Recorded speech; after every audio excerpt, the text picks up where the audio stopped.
ça passe par des mouvements alternatifs, des mouvements complètement spontanés qui échappent complètement au parti politique. C'est par exemple ce qui va se passer à Notre-Dame-des-Landes, où une partie de l'opinion, une partie de la population va rejeter une décision validée, actée par ce qui représente l'État.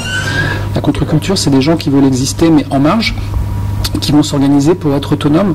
La contre-culture, ça a aussi beaucoup à voir avec l'autonomie. C'est de faire des choses dans l'ombre, sans avoir besoin d'avoir accès à de l'argent public, sans avoir besoin d'un accès aux médias. Donc ça demande au contraire beaucoup d'organisation. Il y a aussi une survivance des squats, un phénomène qui apparaît en France dans les années 80. Des squats qui sont un peu des laboratoires, des incubateurs de scènes musicales, de graphistes, de gens qui font du graffiti.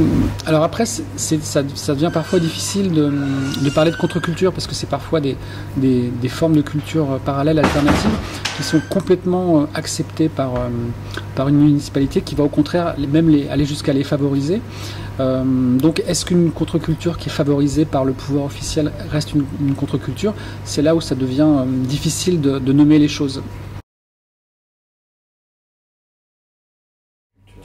C'est tout simplement de refuser la société de consommation, de refuser l'ordre des choses, de refuser une vie aliénante, en fait, de refuser de vivre dans un moule, de faire un travail inintéressant, abêtissant, mal payé, qui va te bouffer toute ton énergie, tout ton temps, tout le meilleur de toi-même, et d'utiliser ce temps, sa créativité, à autre chose.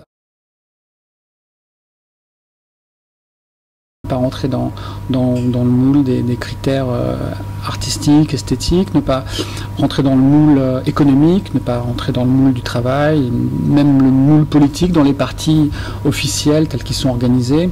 C'est chercher autre chose.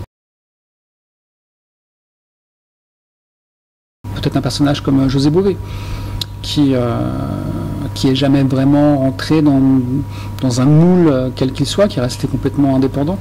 Si on pense à la musique, on va peut-être penser à quelqu'un comme Manu Chao.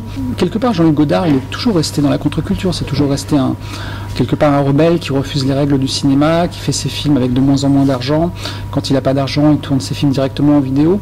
Voilà, ça c'est des gens qui me paraissent ne jamais avoir traduit leur idéal de départ.